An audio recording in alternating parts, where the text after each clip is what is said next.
5, 4, 3, 2, 1, go!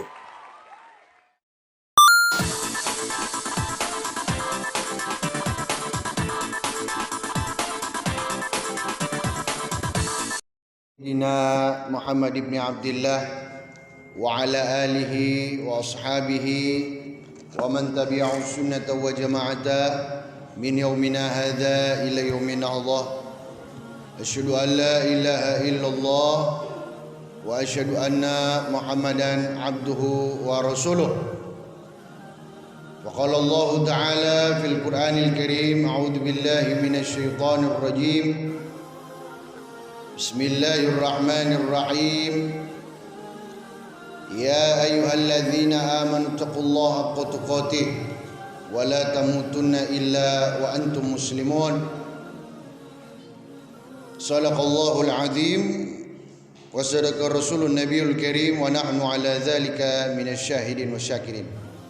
Yang saya hormati, kami muliakan pengurus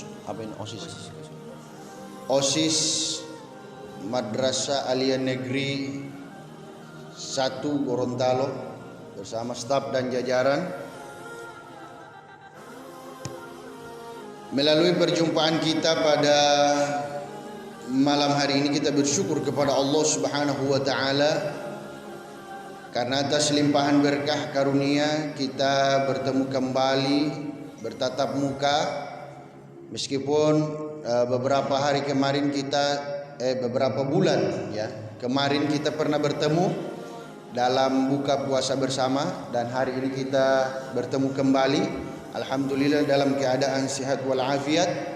Semoga pertemuan kita pada malam hari ini diberkahi oleh Allah Subhanahu wa taala. Amin. Salawat beriringan salam tidak lupa senantiasa kita dawamkan kepada junjungan Nabi besar Nabi besar Muhammad sallallahu alaihi wasallam, kepada keluarga, para sahabat, para tabi'in, para ulama warasatul anbiya, dan insyaallah kita dapat mengikutinya sekuat tenaga melalui peran dan sunnah-sunnah beliau dalam kehidupan kita sehari-hari. Semoga syafaat beliau akan sampai kepada kita yang masih setia mengikuti ajarannya hingga yaumil akhir. Amin ya rabbal alamin. Para hadirin yang dimuliakan Allah Subhanahu wa taala, pada malam hari ini kita membicarakan permasalahan tentang peran organisasi dalam kemunduran moral generasi milenial, wabil khusus di lingkup MAN 1 Kota Gorontalo. Ya, kalau kita merujuk pada baginda Rasulullah sallallahu alaihi wasallam, Nabi itu diutus oleh Allah Subhanahu wa taala adalah salah satu nabi yang ketika diutus oleh Allah baru nama berita dari nabi itu sudah diberitakan oleh nabi-nabi sebelumnya. Kita mengenal ketika Nabi Isa alaihi salam dalam surah yang diabadikan dalam Al-Quran, Nabi Isa itu menyebut Nabi Muhammad itu Ahmad. Beda Ahmad Muhammad. Kalau Ahmad itu dia punya padanan kata dalam bahasa Arab. Ada yang namanya bahasa Arab ya di dalam Al-Quran, karena Al-Quran dalam bentuk bahasa Arab tentunya ada padanan-padanan bahasa. Kenapa Nabi Isa alaihissalam menyebut nama Nabi Muhammad itu sebagai Ahmad, bukan Muhammad? Ya, beda itu. Ada Ahmad, ada Hamid, ada Mahmud, ada Muhammad.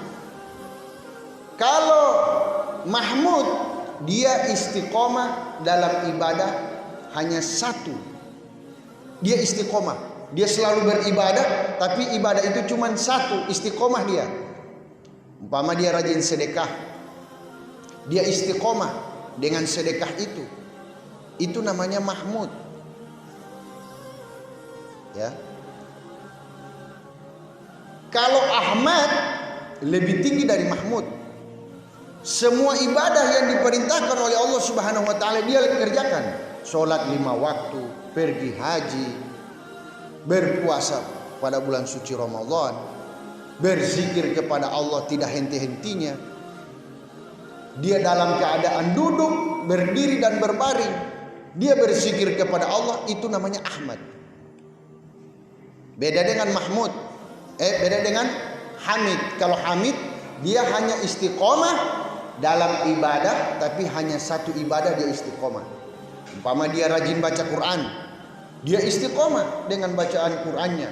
Cuman satu itu saja, itu namanya Hamid. Orang yang istiqomah dalam satu ibadah. Kalau perempuan yang istiqomah dalam ibadah, hanya satu ibadah, umpamanya baca Quran, namanya Hamidah.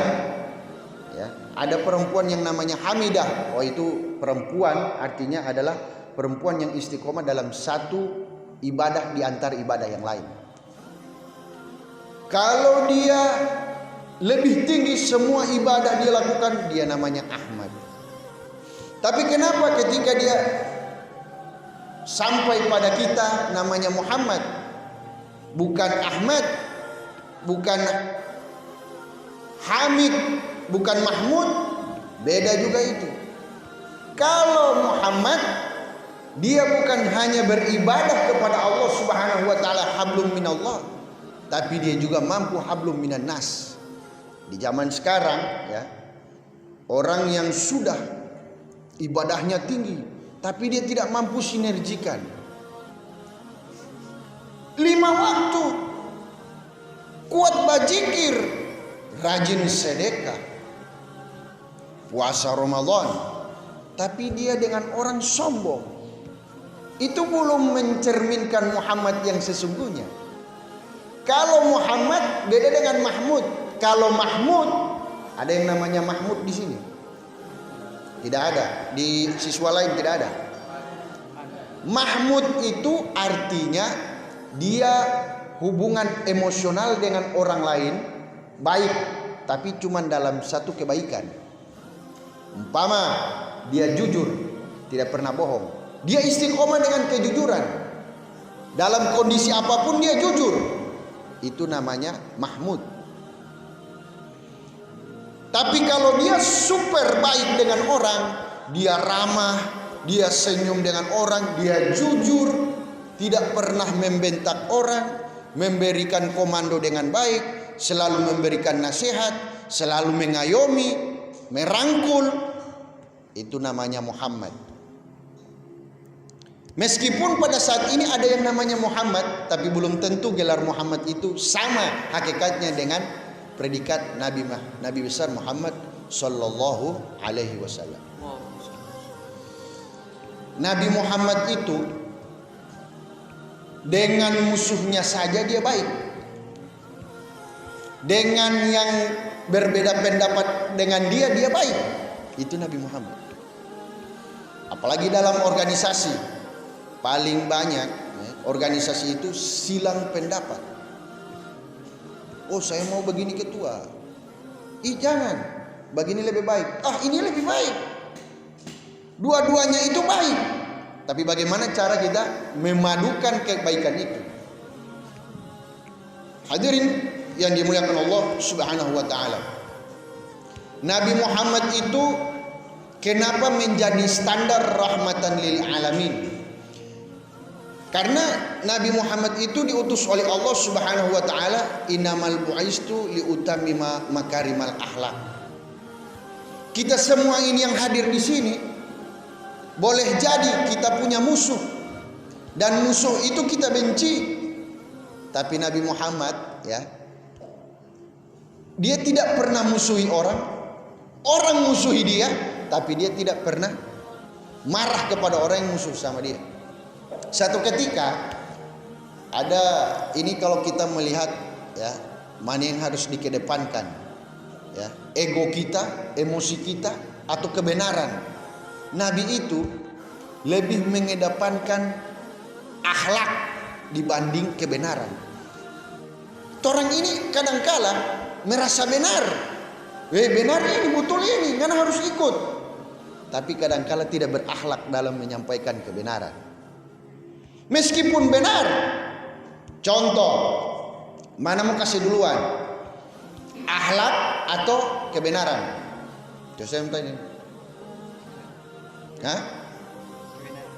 Kebenaran atau akhlak? Kebenaran. Berarti tidak berakhlak. Yang kasih duluan dalam hidup itu akhlak. Kasih contoh ketika mau kasih makan ayam. Ayam makannya beras, benar atau tidak? Benar atau salah? Ayam makannya milu, benar atau salah? Benar kan? Tapi ini ayam, orang kasih makan, orang lempar begini. Makan itu. Dia makan atau tidak? Dia makan atau tidak? Mau lari dia atau tidak? Lari. Lari itu Pak. Jadi menyampaikan kebenaran dengan cara yang benar. Tidak boleh menyampaikan kebenaran dengan cara yang salah. Yang benar itu apa? Harus dibumbuhi dengan akhlakul karimah. Nabi itu mengedepankan akhlak dulu, baru kebenaran. Kenapa? Ketika Nabi ini mau jalan di satu perjalanan, tiap hari orang ludahi. Tiap hari orang ludahi di atas pohon, dia naik di pohon. Nabi lewat di jalan itu, setiap pulang sholat Nabi lewat di situ, dia ludahi terus.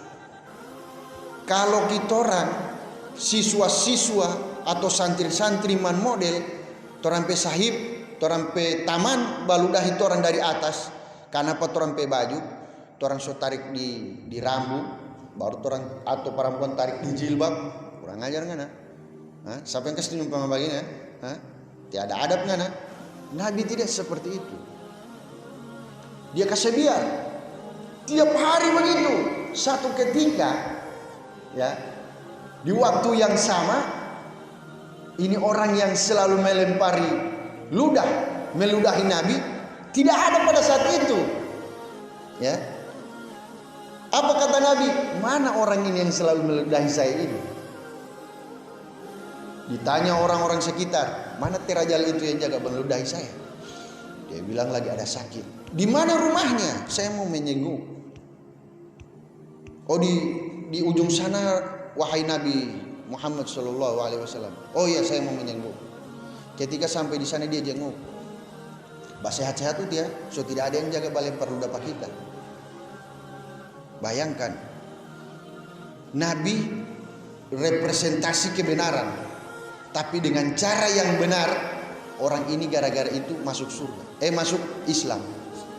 Gara-garanya akhlak Nabi, gara-garanya cara Nabi, dia terheran. Ini ajaran apa? Zaman jahiliyah seperti ini tidak ada orang seperti ini. Hanya seperti Nabi ini susah. Seketika dia masuk Islam gara-gara itu. Jadi kalau ketika kita menyampaikan kebenaran, harus dengan cara yang benar, harus dengan cara yang benar itu yang bagaimana? Berakhlak. Supaya ada hikmah yang bisa kita ambil di situ. Satu ketika, riwayat yang lain, Nabi sudah menyampaikan, para sahabat Nabi ketika Nabi sudah wafat bertanya kepada istri Nabi, wahai istri Nabi, adakah sunnah Nabi yang tidak pernah aku lakukan, yang jarang aku tahu dan itu istiqomah Nabi lakukan? Ada. Jawab istri Nabi ini. Apa itu? Nabi setelah sholat subuh dia selalu datang di pasar. Apa di sana? Belanja ikan, belanja tomat. belanja rica atau belanja korma. Nabi datang di sana, dia menjenguk salah satu perempuan tua Yahudi. Perempuan tua Yahudi. So tua, perempuan so tua, oma-oma baru Yahudi lagi. Bukan Islam, Yahudi. Bapak cuma menjenguk? Tidak. Setiap hari Nabi selalu memberi makan kepada orang tua itu. Oh, kalau begitu mulai besok aku sebagai sahabat Nabi yang mengaku mengikuti Nabi, besok saya akan lakukan istiqomah memberi makan orang tua itu. Ala kulli hal, besoklah, datanglah besok, dia sudah datang. Keesokan harinya dia datang pada orang tua ini. Assalamualaikum. Waalaikumsalam. Siapa Anda? Gerangan apa mau datang sini? Saya orang yang selalu memberimu makan. Padahal Nabi sudah meninggal ini. Cuman karena dia ingin, sahabat Nabi ini ingin menyambung istiqomah Nabi, dia lakukan lagi. Oh iya, silakan. Ketika sahabat ambil 1 sendok bubur, diberikan 1 sendok gandum untuk diberikan makan kepada perempuan Yahudi yang sudah tua ini. Sebelum dia katakan, hadirin yang dimuliakan Allah, jangan kamu percaya Muhammad. Muhammad itu pendusta. Muhammad itu pendusta. Muhammad itu ahli nujum. Muhammad itu orang paling tidak bagus. Muhammad itu orang tidak baik. Jangan ngana sekali-sekali percaya pada dia dan jangan ngana mau dekat dengan dia. Sendok yang kedua, apalagi dia kata, jangan percaya Muhammad. Dia ini pendusta. Dia ini memang tidak bagus. DP orang tidak gagah.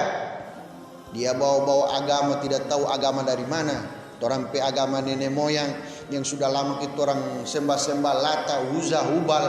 Dia bilang ini kemusyrikan. Jangan percaya Muhammad. Ini perempuan tua buta Yahudi. Ya, tiap hari Nabi selalu memberi makan. Sahabat Nabi melanjutkan itu. Satu ketika orang tua buta ini perempuan, orang tua perempuan buta Yahudi lagi. Dia bilang, mohon maaf, ana rasa ente ini bukan orang yang selalu memberiku makan. Ih, kenapa? Orang yang selalu memberiku makan tiap hari itu adalah orang yang sangat lembut. Sebelum aku mengunyah makanan ini, dia sudah kunyah. Pernah lihat, ngoni pernah lihat anak-anak ketika mau kasih makan kacang, DP mama yang duluan mau kunyah ini kacang. Baru dia makan Begitu Nabi Muhammad. Karena ini orang, ini ibu-ibu tua Yahudi ini sudah tidak ada gigi, Nabi yang kunyah ini makanan, baru dia suap. Dia bilang orang yang selalu memberiku makan ini orang yang paling halus pernah kita tahu di Madinah ini, di kota ini. Sahabat Nabi menangis. Apa dia kata? Wahai ibu, sesungguhnya orang yang selalu memberimu makan tiap hari itu, dialah Muhammad yang hari-hari ibu katakan pendusta. Gara-gara melihat ini keagungan sifat Nabi Muhammad SAW, ini ibu ikutan menangis. Masa lu ngana ini tegas sekali, mana dia bilang dari pertama. Betul. So dia itu Nabi Muhammad. Mana dia sekarang? Itu orang yang sudah memberi suapan tiap hari itu sudah meninggal. Dialah Muhammad. Ini yang hari-hari kita ada ejek, hari-hari yang kita ada hina, hari-hari kita ada fitnah, hari-hari kita ada ghibah. Dialah Muhammad ibu. Oh subhanallah. Ternyata Nabi Muhammad ini lebih mulia DP kelakuan daripada kita orang semua. Ajaran apa yang dia bawa itu? Islam. Mulai hari ini kita masuk Islam. Bayangkan. Kebenaran. Ya. Kalau dibawa dengan orang yang tidak benar, maka kebenaran itu tidak akan diterima oleh orang. kebaikan kalau dibawa oleh orang yang tidak baik tidak akan diterima. Itu poin pertama saya sampaikan pada pengurus OSIS. Kebenaran yang kalian sampaikan, ya, tapi kalian punya akhlak tidak sesuai, sudah tercap, ini OSIS tidak gagal. Biar benar yang mau dibawa, dorang tidak percaya. Makanya ada satu buku menjelaskan tentang berhati-hatilah tentang menyampaikan dirimu pada orang lain. Menyampaikan dirimu pada orang lain itu apa? Bertingkah laku di muka orang lain. Berhati-hatilah ketika kalian menyampaikan tingkah lakumu pada orang lain, karena orang lain itu akan mengambil sebuah kesimpulan terhadap apa yang dia lihat. Meskipun orang ini orang benar, tapi hari-hari itu orang ini meskipun yang kita orang sampaikan itu kebenaran, tapi hari-hari kita orang berdusta, orang tidak percaya. Hadis meskipun sahih isinya, tapi yang membawakan ini orang yang selalu berdusta, para kololo, orang tidak percaya. Jadi kalau mau suka kebenaran ini diterima oleh orang, benarkanlah dirimu supaya jadi pemimpin. Memimpin orang lain itu gampang, tapi memimpin diri sendiri itu susah. Pimpinlah diri sendiri, niscaya orang lain itu akan dengan otomatis mengikutimu. Nabi itu tidak pernah suruh ikut Abu Bakar As-Siddiq, Umar bin Khattab, Utsman untuk ikut dia, tidak. Tapi yang mereka terkesima itu ketika melihat apa yang dilakukan oleh Nabi. Luar biasa ini Nabi Muhammad ini. Tidak ada makhluk seperti dia. Luar biasa akhlaknya. Ya. Tapi sekarang, ya, berapa banyak orang yang hidup di zaman sekarang baru keluar, baru puasa bulan suci Ramadan, baru masih mendawamkan sholat 5 waktu, baru hafal 1 juz, 2 juz, 3 juz, 5 juz, DP baraba so di langit, DP sombong so kala-kala orang lain, baru juara 1 lomba ceramah, baru juara 1 di MAN, juara 1 umum, baru juara 1 kelas, baru jadi ketua OSIS, DP sombong so luar biasa, so tinggi. Ini sebenarnya kesalahan yang sangat fatal. Ketika jabatan disalahgunakan, salahgunakan jabatan itu bukan nanti kita mengambil dana untuk dihambur-hamburkan pada tempat yang tidak seperti itu. Kita merasa sombong itu sudah menyalahgunakan jabatan. Ketika kita menerima jabatan kemudian diri kita sombong, ketika kita menerima juara 1, juara umum kemudian diri kita sombong, itu sebenarnya kufur nikmat. Kufur nikmat itu. Seorang sahabat pernah diberi kekayaan. Apa dia jawab? Hadza min fadli rabbi. Ini hanya dari Allah. Suatu saat akan diambil oleh Allah. Bahkan diri kita yang hari ini kita agung-agungkan, kita orang pe kameja bagus, orang pe hidung tinggi, orang pe mata cipit, orang ini ganteng, orang ini cantik. Kita orang ini hanya pendatang di atas dunia. Maka berlakulah seperti pendatang yang baik. Bagaimana menjadi pendatang yang baik? Tuan rumah itu Allah Subhanahu wa taala. Tuan rumah itu Allah. Kita ini hanya pendatang. Coba bayangkan, kita orang datang ke rumahnya kepala sekolah. Apa kita harus berlaku semena-mena atau asik saja? Ini rumah lo kepsek, bikin juga apa yang orang suka. Ada begitu? Begitu juga ketika kita di atas dunia. kita ini cuma pendatang. Maka jadilah pendatang yang baik dan kembali menjadi legenda. Ya. Cuma pendatang kita. 60 tahun paling maksimal, 62, 63. 70 bonus, 80 bonus. Selepas dari itu wafat. Berarti kita hanya pendatang di dunia ini. Jadi pendatang yang baik, beraktivitas dengan baik, bertingkah laku yang baik, berakhlak yang baik, insya Allah kita akan menjadi orang-orang yang selamat baik di dunia maupun di akhirat. Ini saja, tidak usah banyak-banyak, sedikit tapi berbobot. Dan saya akan tutup dengan wallahu muwaffiq ila aqwamit thoriq. Assalamualaikum warahmatullahi wabarakatuh.